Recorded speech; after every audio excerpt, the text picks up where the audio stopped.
The Philadelphia Eagles can't hide it anymore. 18 months ago, this was the best football team on the entire planet. Green and white confetti falling out of the sky. A quarterback lifting up a trophy that people spent years swearing he would never be good enough to win. A whole city screaming in the streets until their voices gave out. The Philadelphia Eagles didn't just win the Super Bowl. They walked onto the biggest stage in all of sports and they destroyed the team that everybody said was unbeatable. 40-22. It wasn't close. It wasn't lucky. It was a message to the entire league, printed in giant letters for the world to read. We are the kings now. And we are not going anywhere. And then, on the happiest night of that team's life, something strange happened. Because if you looked closely, really closely, at all that celebration, at all that joy, one man was not smiling the way the others were. Their best player. A superstar. A man who had just reached the top of the mountain that every football player dreams about his whole life. And instead of soaking it in, instead of laughing and crying with his teammates, he said 5 quiet words that should have terrified every single person in that building. He said, everything has to change. Change. They just won. They were sitting on top of the world. Why on earth would the greatest team in football need to change a single thing? Because that superstar knew something the fans didn't. He could feel it in his bones. There was a crack in this team. A tiny, hidden crack, buried deep, covered up under all that confetti and all those trophies. And for one whole year, the Philadelphia Eagles were going to do everything in their power to hide that crack. Bury it. Cover it up. Win in spite of it, and pray that nobody ever noticed. This is the story of how that crack broke wide open. How the perfect team fell apart from the inside out. And how, in the end, no matter how hard they tried, they simply could not hide it anymore. Let's go back to the beginning. To understand how far these Eagles fell, you first have to understand how high they were standing. It's February of 2025. The Eagles walk into the Super Bowl as the underdogs. And across the field from them is a team chasing history. The Kansas City Chiefs, going for their 3rd championship in a row, something no team had ever done in the modern era of the sport. The whole football world was expecting a coronation. A dynasty. Everyone had already decided how this story ended. The Chiefs were supposed to win. Nobody bothered to tell the Eagles. From the very first drive of that game, Philadelphia grabbed it by the throat and refused to let go.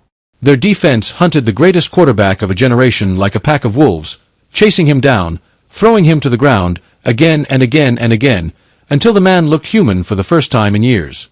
Their running back ran like something was chasing him. And their own quarterback, a young man named Jalen Hurts, a player that critics had spent his entire career calling a system guy, a game manager, a passenger instead of a real franchise passer, that quarterback played the game of his life and walked off the field holding the most valuable player trophy in his hands.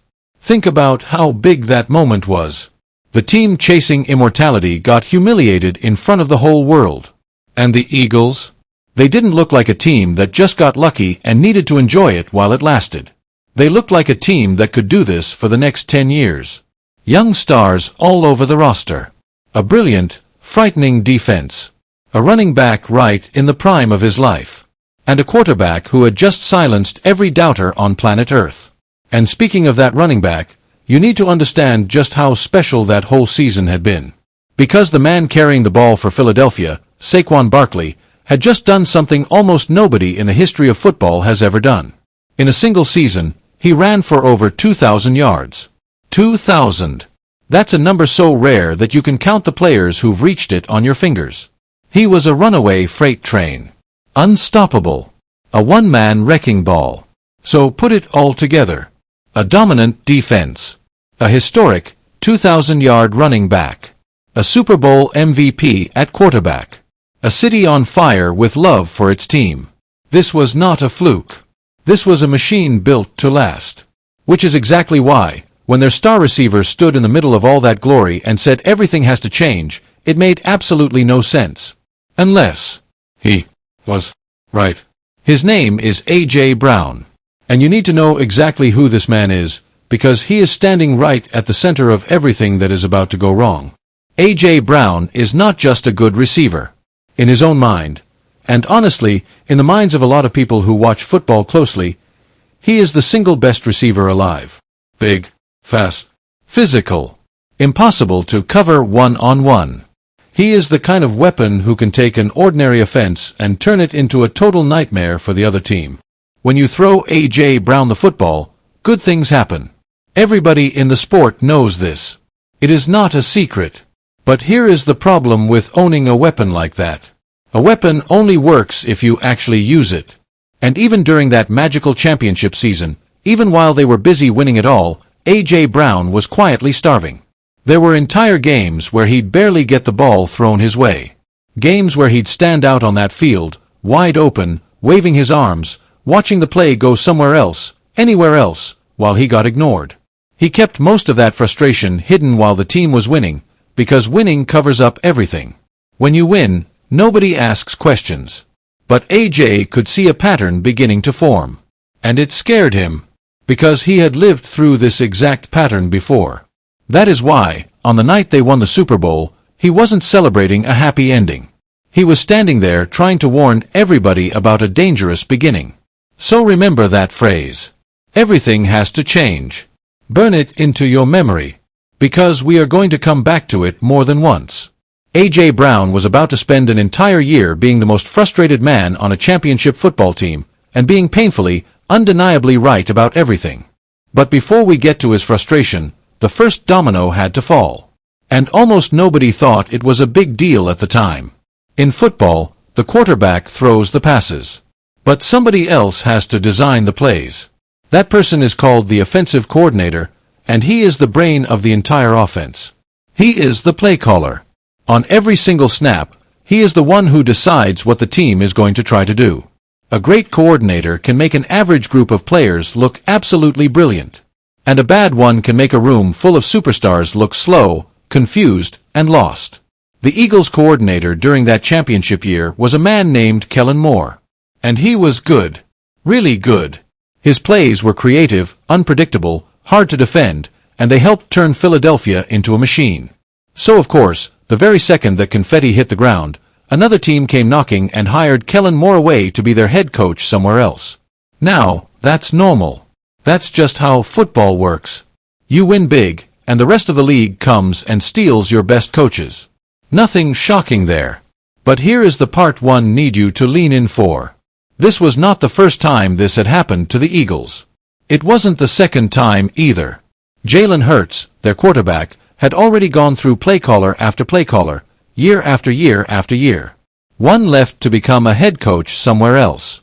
One got fired after a single disappointing season. And now Kellen Moore was gone too. Which meant a brand new brain for the offense. Again. A brand new voice in the quarterback's ear. Again. A whole new system to learn from scratch. Again. Stop and really imagine what that's like. Imagine showing up to a brand new job every single year. New boss. New rules. New everything. And being told to master all of it perfectly by opening day, while millions of people watch your every mistake and judge you for it. That was the life of Jalen Hurts. A new teacher every single year. And the Eagles' solution to losing Kellen Moore was to look inside their own building and promote a coach named Kevin Patullo. Now, Patullo wasn't a stranger walking in off the street. He had been in that building for years, working behind the scenes. So on paper it made sense. Keep it in the family. Smooth transition. What could possibly go wrong? Well, here's the thing.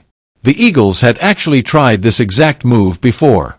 Promote a guy from inside the building after losing their coordinator. And more than once, it had blown up right in their faces. The offense had gone stale. The magic had faded. But hey, they had just won a Super Bowl. Surely this time would be different. Hold on to that thought too. Because it was not different. Not even a little. So the new season begins. And at first, I promise you, it looks like absolutely nothing is wrong. The Eagles come flying out of the gate. They win their first game. Then their second.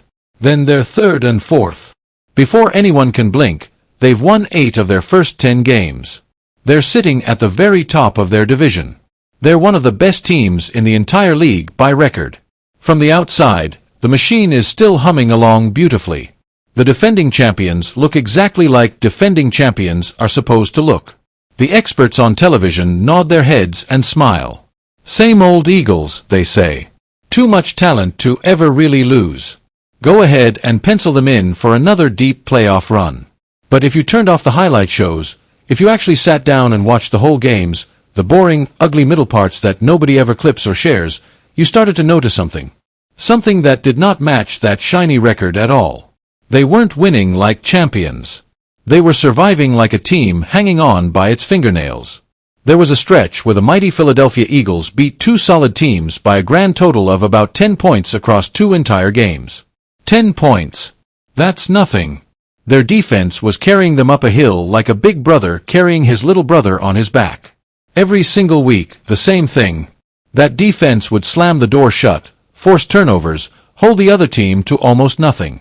And then the offense, the one with the Super Bowl MVP and the 2,000-yard runner and the best receiver alive, would do just barely enough to squeak out an ugly, nervous, nail-biting win. A field goal here. One lucky big play there.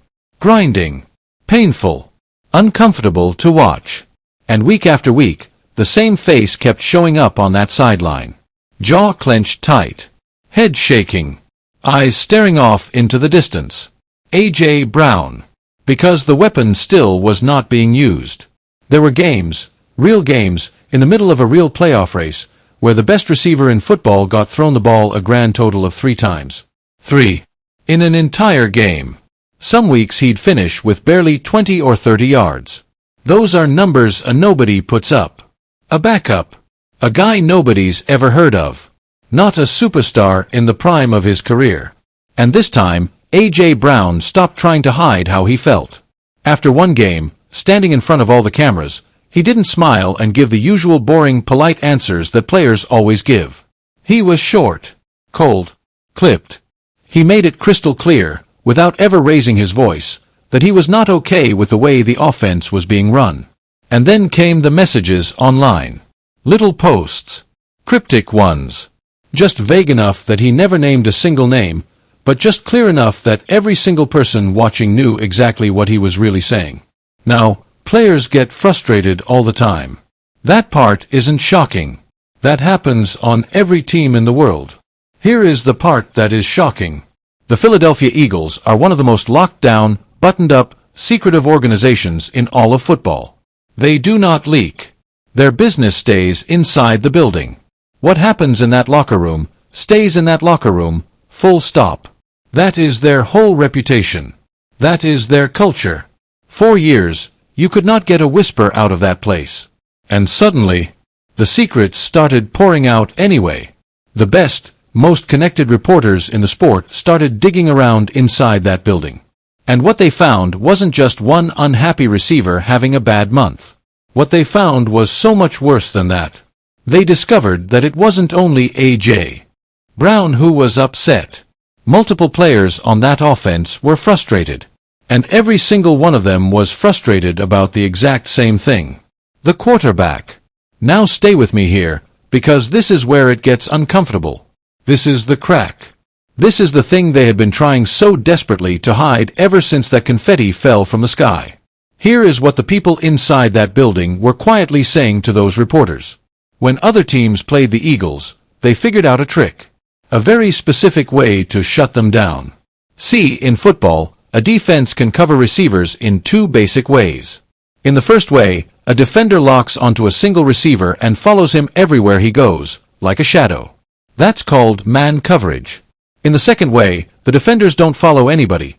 They guard areas, zones, spaces on the field, and they watch the quarterback's eyes and react to whatever he does. That's called zone coverage. And against that second kind, against zone coverage, Jalen Hurts had a weakness. A real one. Not made up. Scouts and coaches around the league had been whispering about it quietly for years. When teams played zone against him, the throwing windows got tighter. The reads got harder. And instead of firing the football into those tight, dangerous windows, into the small spaces where a monster like A.J. Brown could go up and make a spectacular play, Hurts would often do something else. He'd hesitate. He'd hold the ball a beat too long. He'd take the safe, boring little short pass instead. Or he'd just tuck the ball under his arm and run with it himself. There was a phrase that people inside football started using to describe what was happening to the Eagles' best receiver. They said that against zone coverage, AJ disappears. Disappears. On a football field. A man who is 6'1", over 200 pounds of muscle, one of the most physically dominant human beings in the entire sport, and defenses had somehow found a way to make him vanish into thin air. And the players saw it happening with their own eyes. Game after game after game. They believed their quarterback was playing it too safe. Too scared of making a mistake. Trusting his own two legs instead of trusting the incredible weapons standing right beside him. And the more it happened, the bigger that quiet frustration grew, until it wasn't quiet anymore. Until it was leaking out into the newspapers and onto the internet for the whole world to read. Now, really think about how strange this situation is. This is a team in first place. This is the defending Super Bowl champion of the world. From the outside, everything looks perfect and shiny and unstoppable. And on the inside, the best players on the offense are slowly, quietly losing their faith in the most important player on the entire team. That's the crack. And with every passing week, it was getting wider. And I need to stop here for just 1 second, because I want to say something to you directly. If you have ever been part of a team, or a group, or even a family, where everyone smiles for the picture but everyone secretly knows something is broken underneath, then you understand exactly what that locker room felt like. That quiet, heavy feeling in the air. The sense that something bad is coming, even while everything on the surface looks fine. Even while you're still winning. If that feeling has ever been you, do me a favor and drop a comment down below and just say, "I've been there," because this next part is where the whole thing finally starts to fall apart. And trust me, the ending of this story has a twist you won't see coming, so if you want to make sure you're there for it, take 1 second and subscribe. You are going to want to see how this ends. Okay, back to the fall. Because now, the whispers turned into a decision. A cold, hard, ruthless business decision. Every football season has a deadline. One single day when teams are allowed to trade their players away, and after that day passes, the rosters are basically locked for good. And as that deadline started creeping closer, the completely unthinkable started getting talked about right out in the open. Would the Philadelphia Eagles actually trade A.J. Brown? In the very middle of a championship season? Would they really trade away one of the best receivers on the planet, a beloved fan favorite, a genuine Super Bowl hero, just because things behind the scenes had gotten so tense and so ugly? And here's the quiet, brutal truth that came out later. The Eagles didn't just casually think about it. They listened. Other teams called Philadelphia asking about A.J. Brown, and the Eagles picked up the phone, and they actually listened to the offers. Sit with what that means for a second. This team was so aware of the problem, the tension was so real and so serious, that they were willing to at least hear the price of shipping their own superstar out of town, in the middle of a title defense. Now, in the end, they didn't pull the trigger. Not yet. The deadline came and went, and A.J. Brown was still an Eagle. They chose to keep the band together, grit their teeth, and try to make it all work. But now everybody knew the truth. This was not a happy family papering over one bad week. This was a marriage on the rocks, staying together just for the sake of the season, silently praying that more winning would somehow fix everything that was broken underneath. There was just one enormous problem with that plan. The winning was about to stop. 4 weeks and weeks, that defense had been carrying this entire team up the hill. 8 wins out of 10 games. But here's the thing nobody wants to admit. You cannot ask a defense to be perfect forever. It's impossible.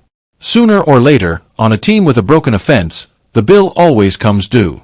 And when it comes for everything at once. And come it did. After that scorching hot start, the Philadelphia Eagles slammed face first into a brick wall. They lost a game. Then they lost another one. Then they lost a third. 3 straight losses in a row. The machine that looked so unstoppable back in September suddenly couldn't score. Couldn't move the ball. Couldn't get out of its own way to save its life. The offense that had been running on nothing but fumes for months finally, completely, ran out of gas. And now, at last, the entire football world could see with their own eyes what that locker room had been feeling in their guts the whole time. The defending champions were in a free fall. And this is the exact moment where I need you to remember something. Way back at the start of the season, A.J. Brown had tried to warn everybody. And not just with his frustrated body language. With actual, real words. He pointed at the past. He reminded everyone that a few years earlier, this very same team had gone all the way to the Super Bowl and lost. And then the year right after that, they'd started a season with 10 wins and just 1 loss, one of the best records in all of football, and then they had collapsed. Fallen apart. Lost almost every game down the final stretch and gotten knocked out in the very first round of the playoffs. He had seen this exact movie before. He knew every scene by heart. And now he was standing there watching it start to play all over again. Same team. Same script. Hot start. Ugly middle. Cold, miserable collapse. Here we go again. That was the phrase hanging in the air over that entire building like a dark cloud. Here we go again. Because a crack that you refuse to fix does not heal on its own. It doesn't just go away because you're ignoring it. It sits there. It waits. It waits patiently for the absolute worst possible moment, and then it breaks. Now, they weren't dead just yet. Because their division that year happened to be very weak, the Eagles still managed to limp across the finish line and win it. A division title. On paper, another banner to hang from the rafters. Another trophy for the wall. But nobody was fooled for 1 second.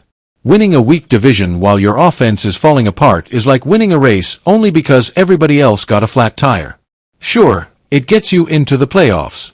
It does not mean you actually belong there. They finished that year with 11 wins and 6 losses. Good enough to sneak into the postseason. But if you dig just one single layer beneath that record, you find the ugly, undeniable truth written in cold, hard numbers. That offense, the one absolutely loaded with a Super Bowl MVP quarterback, a superstar receiver, and one of the greatest running backs alive, that offense finished near the very bottom of the entire league in scoring points. Near the bottom in total yards. It was, by the numbers, the single worst offense of Jalen Hurts' entire career as a starting quarterback. Read that one more time and let it really land. His most talented team on paper. And his worst offense in reality. And so the playoffs finally arrived. And with them came the true moment of judgment. The San Francisco 49ers came to town. And every crack, every whisper, every leaked report, every frustrated word from that entire long and miserable season, all of it came down to 60 minutes of football. One game. Win or go home. You could feel it in the air. This was the test. This was the final exam. Fix it now, in the biggest moment of all, or the whole year was nothing but a failure. They could not fix it. The Eagles fought. Give them credit, they fought. They hung around. They kept it close. But that broken, sputtering offense simply could not do enough. Couldn't find enough points. Couldn't come up with the answer when it mattered the very most. And when that final whistle blew, the score sat there frozen on the board. 19-23. San Francisco won. Philadelphia lost. And just like that, one single year after standing on top of the entire sport, holding the trophy, drowning in confetti, the defending Super Bowl champions were eliminated in the very first round of the playoffs. One and done. The confetti was gone. The trophy belonged to somebody else's dream now. And that crack, the one they had spent an entire year desperately trying to hide, cover up, and win around, had finally, completely, broken the whole team in half. Right there on national television. In front of every single fan in the world. They couldn't hide it anymore. And when a champion falls apart like that, there is always a reckoning. There has to be. Somebody has to answer for it. So the moment that season mercifully ended, the Eagles went looking for people to blame, and the changes came fast, and they came hard, and they came for almost everybody. The first man to go was the coordinator. Kevin Patullo, the one they had promoted from inside their own building, the one whose offense had been called stale and predictable and completely out of fresh ideas. He was fired after just one single season on the job. 1 year. Gone. He took the fall for the entire disaster, the way that coaches almost always do. But that was only the beginning. Because now the Eagles had to face the biggest question of them all. What in the world do you do about A.J. Brown? The superstar. The frustrated genius who had warned them from day one. The player who turned out to be right about absolutely everything, but who had also become the loudest, most visible symbol of everything that had gone wrong. Do you keep him and try one more time? Or do you finally, painfully, Admit that the marriage is over for good? They ended it. In a stunning, franchise-shaking move, the Philadelphia Eagles traded A.J. Brown away. They shipped him all the way across the country, to the New England Patriots. The player who helped power their entire golden era, the man who caught passes in a Super Bowl victory, packed up his bags and walked right out the door. And what did the Eagles get back in return? Draft picks. Future picks. A promise of players who don't even exist on the team yet. And on top of that, to even make the trade work at all, Philadelphia had to swallow a giant financial hit, tens of millions of dollars in what they call dead money, basically the brutal price you pay for a divorce this big and this messy. And A.J. Brown? He did not go quietly into the night. On his way out the door, he made himself perfectly, completely clear about who he still believed he was deep down. He said, flat out, that he still felt like the best in the league. And now he was heading somewhere brand new to prove it all over again, to everyone who doubted him. The weapon they were too scared to use had just become somebody else's weapon. And the changes still weren't finished. A legendary assistant coach, a man who had spent well over a decade building that famous, feared offensive line, he was gone too. Out the door. Piece after piece after piece of the old championship world, swept away like it never happened. And to run the offense now, the Eagles turned to a brand new coordinator. A young coach named Sean Mannion, 34 years old. A man who had never once been a coordinator before in his entire life. A former quarterback himself, someone who was actually still playing in the league not that long ago. Now, the people inside the building absolutely rave about how smart this guy is. One of the players even joked that if you took the smartest people in the whole facility and locked them together in a single room, this new coach would end up sitting in there completely by himself. But let's be honest with each other about what this really is. For Jalen Hurts, it means another new brain. Another new voice whispering in his ear. Another brand new system to learn from the ground up, from absolute scratch. Remember that revolving door of play callers we talked about way back at the very beginning of this story? Well, go ahead and count them all up now. Jalen Hurts is officially on his 6th different play caller in 6 seasons as a professional. 6. A brand new offensive teacher every single year of his entire career. And that, right there, might just be the real crack. The one hiding underneath all of the other cracks.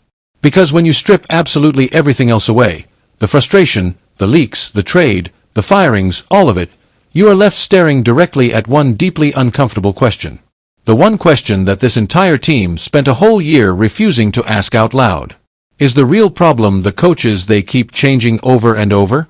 Or is the real problem the one single thing they have never, ever changed? The quarterback himself? That is the question. That is the thing they truly could not hide. Not just one bad season. A pattern. A haunting, repeating pattern. A team that keeps building something beautiful around Jalen Hurts, keeps handing him elite weapons and an elite defense, and then keeps watching it all stall out and die the second that defenses force him to beat them the hard way. And here is how deep this really goes. There are whispers now, quiet ones, dangerous ones, that even the quarterback himself might not be as safe as everybody once believed. This is a man they gave a contract worth $250 million. A Super Bowl MVP. The face of the entire franchise. And yet the whispers are there.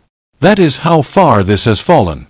From an untouchable king to a wide-open question mark, in the span of about 18 short months. So here we are. A team that stood on the very top of the mountain, and then spent an entire year slowly, painfully sliding down the other side of it. The superstar receiver is gone. The coordinator is gone. The legendary line coach is gone. A young first-timer is now calling all the plays. And a quarterback with a giant target on his back is being asked, one more time, to prove all of his doubters wrong all over again. But here is the twist. Here is the part that makes this whole story so impossible to look away from. They might not be finished.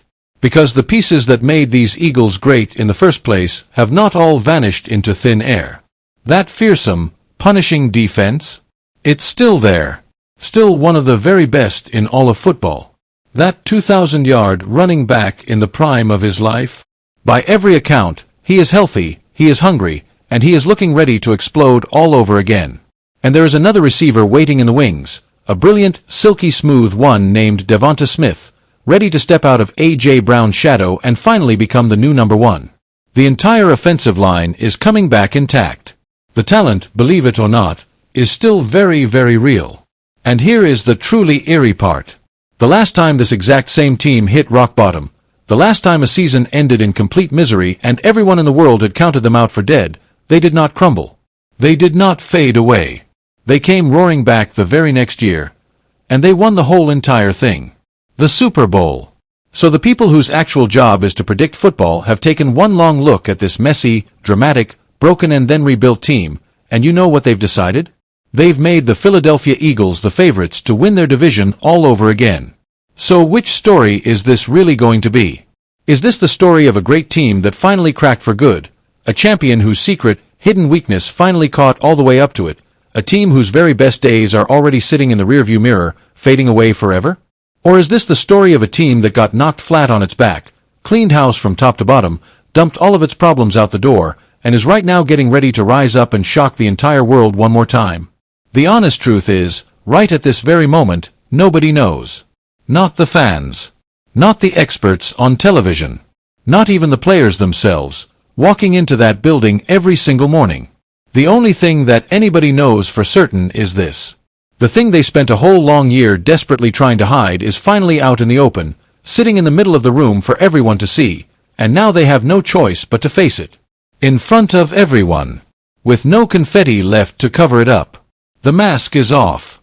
The excuses are all gone. And whatever happens next is going to tell us, once and for all, who the Philadelphia Eagles really are. So what do you think? Are the Eagles finally finished for good, or are they about to remind the entire world exactly why you should never, ever count them out? Tell me down in the comments, because I read every single one of them.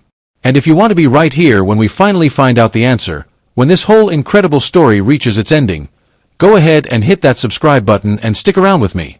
Because this next chapter of the story, you are absolutely not going to want to miss it.